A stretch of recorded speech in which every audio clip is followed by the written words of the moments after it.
Julius Randle is literally the Moses of the NBA world. He's in one of the most toughest positions right now with the New York Knicks, who have championship aspirations, a guy who helped build a foundation for the Tom Thibodeau regime, and he may not even be able to see the end of it. Hit that rock.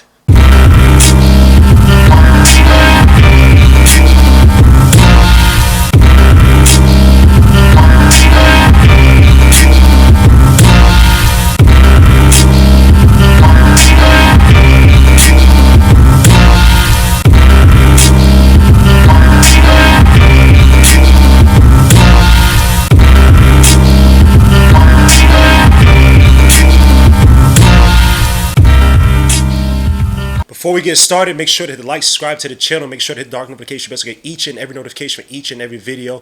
Also visit underdogfantasy.com, use the code Legion or LOK to get matched up to $100 on your first deposit. Right now, there's a game called Streaks where if you hit your first two parlay hits and then get to your next 9 in a row, you can win up to 1,000 times the amount you bet on. Again, if you hit your first 2 picks and then build up to the next 9 picks, as in you get your next 9 parlay hits correct, you can win up to 1,000 times the amount you put in. Again, use the code Legion LOK to get matched to $100 on your first deposit. Let's get it. So let's talk about it. Julius Randle is probably one of the most toughest positions right now in all the NBA. He's a guy who's going to come to the season off a brutal shoulder injury. Another year where a season-ending injury has either hampered him or basically taken him out of the playoffs or the regular season. He's coming back from that brutal shoulder injury. He's a guy who's going to be an unrestricted free agent this coming season with a lukewarm reception to his free agency, allegedly from other execs and figures around the league. This is a guy who's also coming into a team where Jalen Brunson last year, without Julius Randle, also with the help of OG Anunoby, put the fear in the Eastern Conference and possibly the NBA as a guy who was really putting the Knicks right back on the map. And Julius Randle was not there in that playoffs to put his imprint there. And you're talking about a team that's also going to have incoming Mikal Bridges as well as a re-signed OG Anunoby. 2 guys, mostly I would say Mikal Bridges, who could vie for the so-called number 2 spot and possibly push Randle out of the way. So let's start with his play this last season, where he averaged 24 points and 9.2 rebounds, shooting 47.2% from the field and 31% from 3. But before he got hurt, Randle was playing some of his best basketball from December into January, averaging 27.6 points a game on 54.5% shooting from the field and a true shooting percentage of 63%. Throwing away the inefficient 3-point heavy game and living on the inside, where he shot 69.1% from the rim in November with 27% of his attempts at the rim, to 81% the rim with 24 attempts, to 81% the rim with 24% of his attempts coming at that location in December, back down to 69% at the rim with 31% of his attempts at that location in January. And during that time frame from December to January, Julius Randle probably played some of his best 2-man basketball with Jalen Brunson. When you look at how they played over the past 2 seasons, helping Jalen Brunson shoot some of his highest 3-point percentages for the whole season. And this included January, where OG Anunoby became and the Knicks were one of the best teams in all the NBA. Now, when I look at Mikal Bridges and how he fits in the lineup alongside Julius Randle, how Julius Randle fits with Mikal Bridges, I don't think it's as bad as some people may think it out to be. Now, people are saying, well, he's going to slide in as a number 2 guy, which definitely could be a possibility in the future, especially if Randle kind of struggles. When you look at Mikal Bridges, I think that he slides in nicely alongside Julius Randle. Julius Randle likes to feed outside shoes, as we saw last season in December and January, feeding out to Jalen Brunson from the low block. And what you want from Mikal Bridges is not really what you saw last year with the Nets. He's not a 1A type of guy. You like him as a 3-and-D guy. The season that I think would be best for the Knicks is his 2021-22 season, where he averaged around 14 points a game, but he shot 53% from the field, 37% from 3. He's also number 2 in Defensive Player of the Year behind Marcus Smart. He was All-NBA first-team defense as well that season. And he also shot 51% from the mid-range that season, sliding nicely as a number 1 option for Devin Booker when Devin Booker was out, and then slot back in as the wing or the corner guy. And when you look at how a similar guy, a guy with less defense, less measurables, but in terms of offense, how he utilized, look at Dante Vincenzo. Here last season with the Knicks, Dante DiVincenzo averaged around 49% from three-point line in December when he took over from Quentin Grimes, shot 40% from three in January, and a lot of those were feeds from Julius Randle. And so when I look at Mikal Bridges, he could easily slide into that and then add the defense on top of that, the measurables, as well as the shot creation where, look, there are going to be nights where all you need him to do is just sit in the corner, sit the wing, and shoot the three-point shot or attack closeouts, and there are going to be games where you need him to take over as a shot creator, a guy who can take the ball, grab the ball from the weak side, or coming from, or pass going to the weak side and attack the wings, attack the closeouts, create in the mid-range. Like I said, a solid 51% from the mid-range he shot in that year where his usage wasn't even that crazy high, 2021-22. And so when I look at Mikal Bridges, I don't think it's going to be as bad as some people expect it to be. People were thinking, oh, is he going to be the number 2 guy? Look, it should be number 2 by committee. I know Randall's been here. But my real issue lies within 2 points. And those 2 points come with Julius Randle not running the pick and roll and his unwillingness to facilitate away from the low block. Now, in regards to Randle's pick and roll numbers, he hasn't really been prolific since his time in New Orleans. We ranked in the 92nd percentile for points per possession off the pick and roll, and even there, he only ran it 6.8% of the time. Now, granted, other power forwards in the league aren't pick and roll heavy guys like Pascal Siakam, Giannis Antetokounmpo, but you do have bigs or front court guys like Jokic who run around like 13% of the time last season, and other guys like AD who run around I think 11 to 12% of the time. And when you look at Randle's bully ball profile as well as his finishing ability, it makes no sense as to why he doesn't run it more, especially alongside of guys like Jalen Brunson, who's elite at running the pick and roll. And it's not just Jalen Brunson who benefits from the pick and roll, but Mikal Bridges, who's developed into a viable pick and roll scorer. They ran a lot of staggered screens out there in Phoenix under Monty Williams' offense, where DeAndre Ayton, as much as he hated run the pick and roll, was his battery mate. And a lot of those looks off of the pick and roll and the staggered screens, that's where a lot of Mikal Bridges' mid-range shots came off of. Again, Mikal Bridges is not a guy who's going to create a lot off the dribble. That's just not his game. And he attacks closeouts, but again, him getting afforded that space off the pick and roll or just the screen game in general opened up his mid-range game immensely over the years. And when you look at Mitch Robinson, yes, Mitch Robinson runs the pick and roll, but a lot of times it's the alley-oops and whatnot because, one, Mitch Robinson doesn't set good screens. Two, when he gets to the basket, it's not a guy that you can pass him that rolling bounce and he's going to maybe take a dribble as such and finish. He's a guy that's just going to go for the alley-oop. He's not really adept in kind of creating to get to the rim off the pick and roll once he gets that pass. And so you look at Isaiah Hartenstein, who ran the pick and roll last season, 20% of his possessions.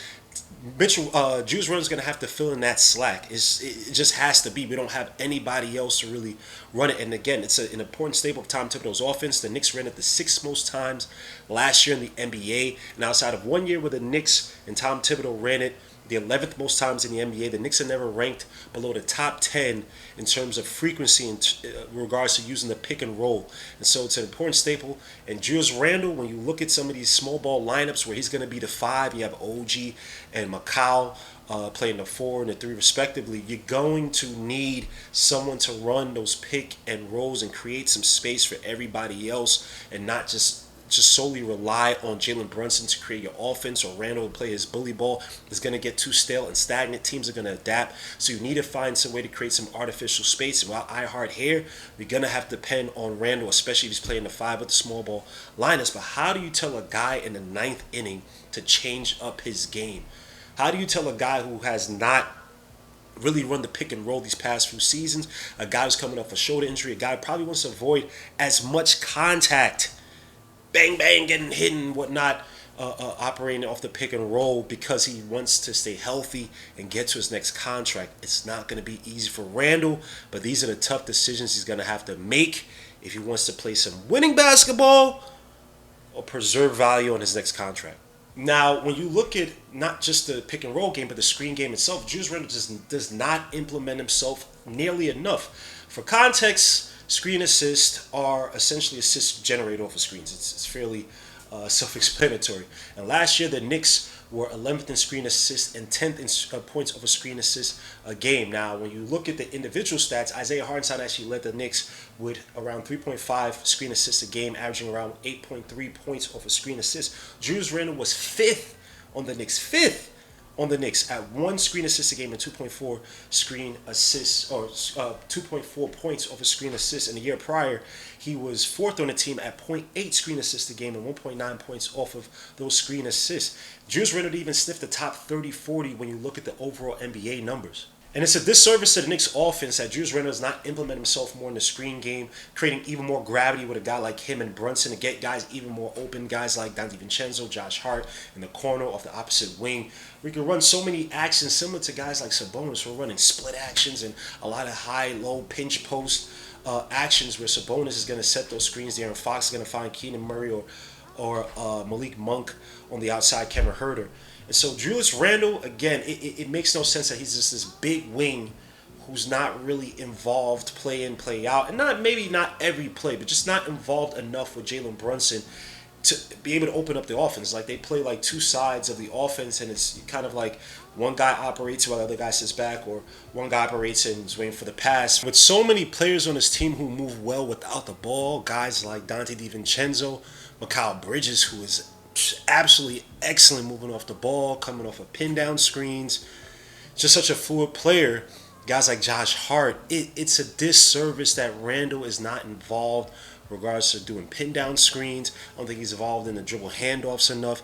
He's definitely not involved in the pick and roll enough. The screen, he has to be implemented. He has to be ingrained more in that aspect of the offense where it's a little bit more selfless play to open up for everybody else. Now, another issue with Julius Randle, as I mentioned before, is the facilitating. It's just a lot more predictable. We know what Julius Randle wants to do. He wants to get on a low block versus Isaiah Hartenstein, and the versatility that came with his ability on the Knicks is that he can spray the passes from anywhere on the floor. You talk about the wing, you talk about right inside the wing at the pinch, top of the key, inside the top of the key, low block, wherever. Isaiah Hartenstein was just that much more of a versatile, much more of a selfless facilitator versus Randle, who likes to get to the preferred spot, even if he's starting from the wing, likes to get deep into that low block to facilitate, which makes the offense a lot more predictable. Now, granted, when you have Mikal Bridges here, Giannucci, guys who live on the outside, obviously they should be beneficiaries alongside Jalen Brunson, who I said before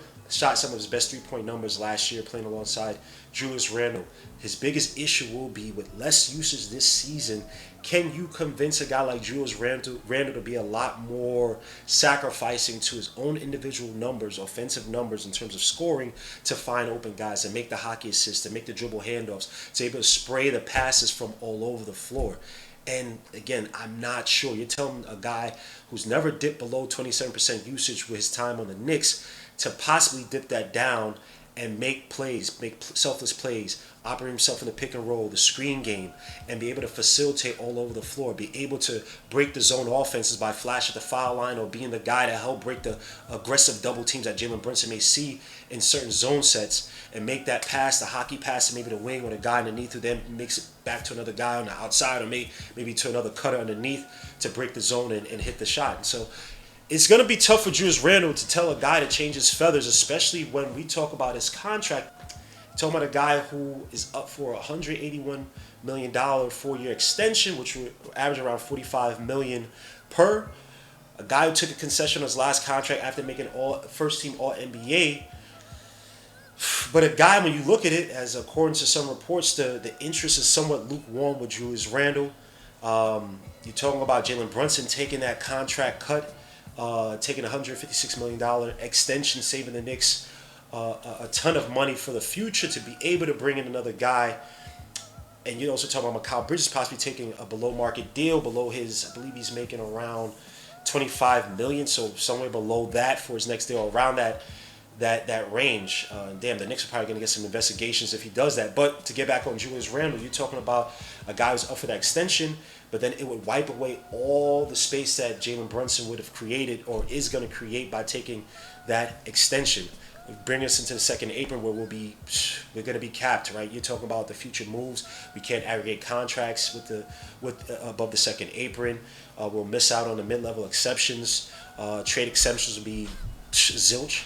I said zilch. Anyway, but we're just going to be so much more hamstrung, and the Knicks may not see Randle as a guy, the final piece to say, hey, yeah, we're going to be a second apron team, and this is the championship level team.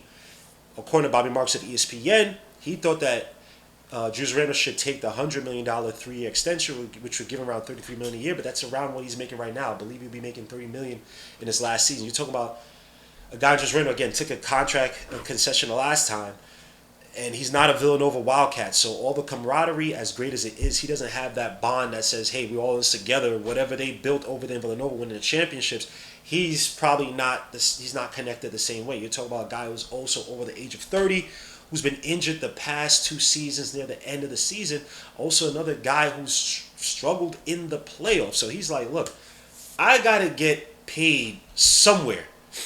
Wrong side of 30. I'm getting injured here and there. I got to make my money. And when you look at other guys who just got paid, Paul George just got paid $212 for 4 years from the 76ers. You talk about a guy who largely overachieved in LA, a guy to me who I think he's a 1C player. Great, good talent, but he's not a guy who you say you build around, or he's that guy. Now, he's obviously going to have a lot of help with Maxey and Embiid, so it might be different, but Julius Randle's looking at that contract. He's looking at Lauri Markkanen, who just got a $195 million 4-year extension with the Utah Jazz, despite not leading them really to any playoff success.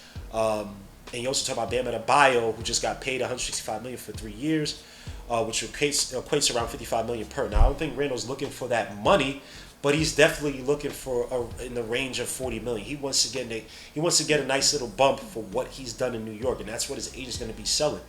And again, Julius Randle, the reception is lukewarm, but is that a facade to basically try to lower the Knicks' asking price if they dare try to trade Julius Randle this season? You have a fairly productive player, but where do you deploy him on a contender? Is he going to be a number 2 guy? Are you trading for him to be a number 3? And again, the contract is relatively cheap, but where does Randle fall for another team? Now, again, I've talked about this time and time again. Randle's not a guy you're going to say, yeah, you're going to rebuild with this guy. We're going to, you see it for a guy like, say, Jalen Green. He gets another chance someplace else, and they say, hey, we want to try to build off the dreams that the Rockets had initially with him. He's been in trade rumors for the past season and a half. But Julius Randle's not that. And let's talk about the challenges in the Eastern Conference. Randle is absolutely no given that the Knicks are going to get to the championship or even the ECF this season. You have a bunch of teams that are in our way, like the Boston Celtics just won a championship. Jaylen Brown got snubbed from Team USA, and then Jason Tatum got first All-NBA team honors this season, won a championship, put on his better numbers of his career, and he got snubbed on Team USA. You're going to sit and tell me he's not going to play with his head on fire to try to prove to the NBA world as well as the rest of us that he is that guy, especially given the fact that it's swirling around that many people in the NBA, execs and whatnot, don't feel this Celtics championship was legit. Then you talk about other teams who've loaded up like the 76ers with Paul George and Tyrese Maxey and Embiid, the latter two who want their revenge for us beating them in the playoffs last season. You have guys like the Cleveland Cavaliers who we've seen to have their number, but Donovan Mitchell has re-upped with them, and this team has always been a strong defensive team, always given us some challenges, despite the fact that we've had some solid success against them in recent past. The Pacers, who beat us last season in the playoffs, we have to get over that hump, even though I think it's more of an injury thing. Orlando Magic, who are right there. I think that if they get their three-point shooting down packed, they're going to be an issue in the Eastern Conference. You have other teams like the Miami Heat, who, despite the fact that Jimmy Butler and whatnot, the noise, and it seems like that team is kind of breaking down, but they've always been a well-coached team. Spoelstra is probably one of the best, if not the best coach in the NBA. You could argue for that. So it's not a given that the Knicks are going to just swim through the Eastern Conference and get to a championship and allow Randle or allow this team to get to a championship and validate keeping Randle here. So, like I said, Randle definitely could be the Moses of the NBA right now, where he helps the Knicks. If he takes that team-friendly deal, be a guy that he's out of here, and we re-up with whichever other star, and Randle's not here to see it. All his hard work, all his blood, sweat, and tears, all him coming back from injury twice. Remember, the 2 seasons ago, he came back from an ankle injury where he injured his ankle within a span of, 4-6 weeks to try to get himself back into the players versus when he played Cleveland and the Miami Heat. Randle's having an enviable position, man. But guys, leave your comments down below, man. Let me know your thoughts. Is Randle, as a star in the NBA, is he in the toughest position for a so-called star in the NBA? How do you envision his play? Now, people might say, oh, you shouldn't talk about Randle's not going to improve his defense like that on a consistent basis. I kept it all offense, but How do you feel about his fit in the lineup? What do you think he has to change within his offensive game to maximize the potential on this team with guys like OJ Anunoby and Mikal Bridges? Let me know your comments. Let me know your thoughts. It's Gmo Leisure at KNICKS. I appreciate you guys. Peace, Lou. God bless.